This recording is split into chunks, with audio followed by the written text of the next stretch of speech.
As if Bronny James' NBA career hasn't been embarrassing enough already, he is now being lectured on national television by his father. You know, as a child, there was nothing worse than being publicly admonished by your parents. Poor Bronny James, he was publicly admonished in front of the entire country. This may be the last chance he ever gets, because Bronny was thrown into the fire and got third-degree burns. We just saw a terrible sign for Bronny's NBA future. There is no way to look at Bronny James right now and not feel like this story is getting louder by the day.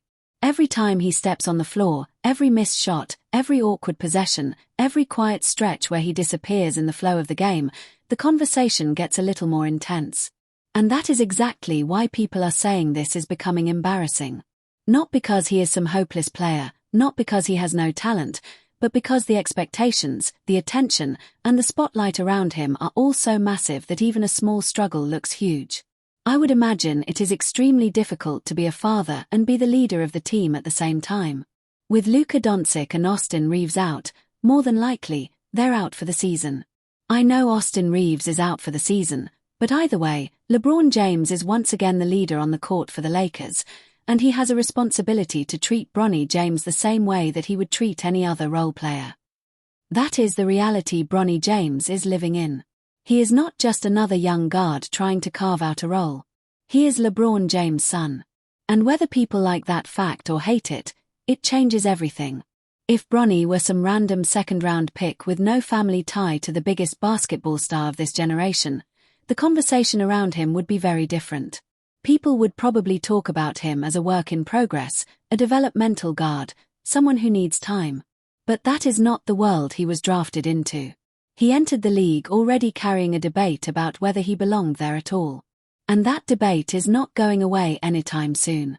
The truth is the Bronny story has always been bigger than basketball. That is what made the draft so controversial in the first place. A lot of people felt like the Lakers were not just evaluating a prospect. They were making a move to satisfy LeBron. That is where the frustration started, because the public does not love the feeling that a roster spot is being used for a family storyline. People want the NBA to feel earned. They want guys to be there because they can help a team win, not because their last name gives them access to the building. That is why every Bronny struggle gets amplified. It is not only about his play. It is about the way his path was created. When he was drafted, the message from the Lakers was clear. They wanted to tell people this was not charity. This was not some favor. This was earned. But the problem is, once you say that out loud, the pressure goes way up. Now Bronny is not just a young player trying to learn the league. He is a player whose entire existence in the NBA is being judged through the lens of whether the organization was honest with the fan base. That's a brutal place to be. And to be fair, Bronny has not exactly made things easier with his preseason play. The numbers are not good, and more importantly, the film has not given people much reason to settle down. When your shooting is cold, your aggression is low, your decision-making looks rushed, and your defense is inconsistent, there is not much space left for excuses. That's especially true for a player whose main path to value is supposed to come through role-playing skills. If you are not an elite scorer, then you'd better defend. If you are not an elite shooter, then you'd better compete. If you are not a creator, then you'd better be relentless without the ball. Right now, that combination is exactly what people are not seeing enough of from Bronny. The frustrating part for many observers is that the talent is not the only issue here. Effort, urgency, and activity matter too. And those are the things that stand out most when a player is fighting for his place. Fans and analysts are not expecting Bronny to walk in and become a star overnight. Nobody reasonably thought that.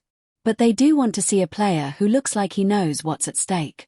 They want a guy who runs the floor like his life depends on it, who fights for every loose ball, who sprints back on defense, who stays locked in when he doesn't have the ball, and who makes every possession feel important. So JJ Redick is forced to play guys like Timmy Aguero and Chris Mannon. But even then, Bronny barely cracked 20 minutes in a blowout. Why?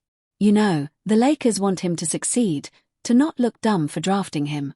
JJ Redick once scolded the media for ever doubting Bronny. I want to clarify one thing you just said, which is Rob and I did not give Bronny anything. Bronny has earned this. Yeah. So why just 20 minutes in a blowout?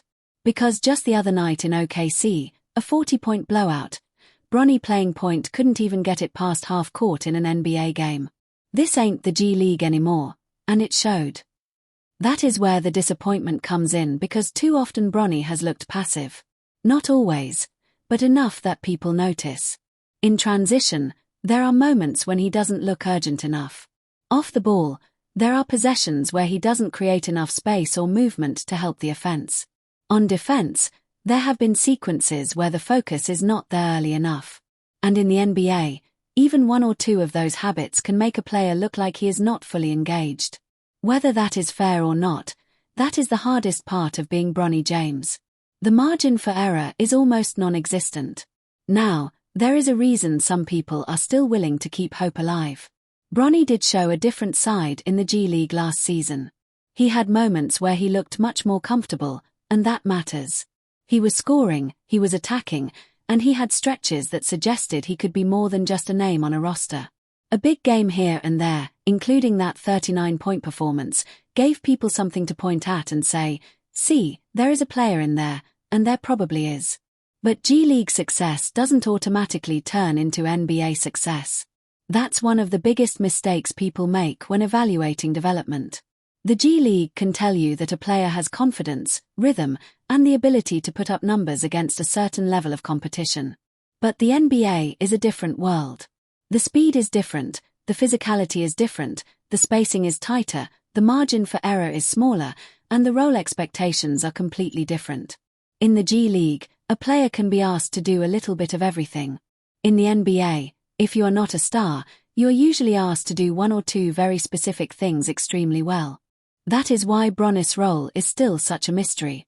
What exactly is his NBA identity supposed to be? Is he a shooter? Not really, at least not yet. Is he a point guard? Maybe, but he hasn't shown enough consistency under pressure. Is he a defensive stopper? Not at this level, at least not yet. Is he a connector? Possibly. Is he a role player who can quietly do the dirty work? That would require a level of consistency and energy that he hasn't fully shown so far. And that is the problem. The Lakers are not in a position where they can afford to carry someone just because the story is nice. Man was exposed over and over again. Looked like a guy who doesn't belong in the NBA. So sure enough, OKC in LA, first quarter, Bronny turns the ball over on a simple inbounds pass. Then the man who hounded him before, Q-San Wallace, gets screened. But Bronny doesn't take advantage. That is another reason the criticism has become so intense. The Lakers are under pressure to compete now. They are not a rebuilding team with time to waste. They have expectations. They have a fan base that demands results. They have stars who are aging and a roster that needs every advantage it can get. So when people look at Bronny and ask whether he deserves a roster spot, they are not just asking a personal question. They are asking a team-building question. And that is fair because every roster spot matters. Every minute matters. Every developmental decision matters. If the Lakers are going to spend real NBA resources on a young player, that player has to bring something specific to the table. They do not have the luxury of carrying someone through multiple seasons just to see what happens. That is why the Bronny situation is different from some of the examples people compare it to. When other teams carry a star's brother or someone tied to a big name, the expectations are often lower and the transparency is clear. Fans understand what is going on. They may not love it, but at least the organization is not trying to pretend it is something else. With Bronny, that is where a lot of the resentment came from. The public felt like the Lakers were trying to sell the move as pure merit, while everyone watching knew the family connection was the real story. That disconnect made people skeptical from day one. And once skepticism is in place, the player has to do a lot more work to win the crowd back. That is where Bronny is now. He is not just battling opponents. He is battling perception. And perception can be ruthless. Still, it is important to be fair here. Bronny is young. He has dealt with pressure that most players will never feel. He has gone through serious health concerns. He has been under a microscope for years, and he is trying to develop in a league where the spotlight does not pause for anyone. That is not easy. A lot of players struggle early. A lot of players look lost before they figure things out. Sometimes the body catches up later than the mind. Sometimes the confidence takes time. Sometimes a player just needs the right role, the right staff, the right stretch of minutes, and the right mental reset. So it would be a mistake to act like the story is fully over, but it would also be a mistake to pretend the concerns are fake. Because the concerns are real. The shot has to improve. The decision-making has to clean up. The urgency has to be more obvious. The off-ball movement has to become sharper. The defensive focus has to be more consistent. And most importantly, Bronny has to show he can bring something to the court that the Lakers actually need. It is not enough to be a good story. In the NBA, good stories get attention. Good players stay in the league. That is the line Bronny is standing on right now. And with LeBron getting older, with the possibility that his career winds down sooner rather than later, the pressure on Bronny only gets heavier. A lot of people imagine this path as something temporary, a father-son moment, a family celebration, a special chapter in NBA history. But once the emotion fades, the basketball has to speak. And right now, the basketball has not spoken loudly enough. That is why people keep saying this is getting embarrassing. Not because they want the kid to fail. Many people do not. They just don't like the way the whole thing has been packaged. They don't like the feeling that the story came before the proof. They don't like the idea that the NBA was asked to make room for a dream before the dream had fully earned it. And now, with every rough preseason showing, every uneven stretch, every quiet game, that frustration gets louder. Bronny still has time. He still has a path. He still has the chance to flip the script if he starts showing real growth, real consistency, and real fight. But the window is getting tighter, the patience is getting thinner, and the league is not going to wait forever. Or in the case of Bronny James, someone who aspires to be a role player. For Bronny James, though, the injuries to Luka and Austin Reeves provide a once-in-a-lifetime opportunity. Your dad got you into the NBA, but LeBron cannot guarantee that you're going to get minutes. With these injuries, Bronny James is pretty much guaranteed a little bit of playing time. This is his opportunity to prove that he is an NBA caliber player. And last night, Bronny James once again proved he's not. That is what makes this moment so important. This is no longer just about being LeBron James' son. This is about proving he can survive on his own. It is about showing that he belongs because of his game, not because of his last name.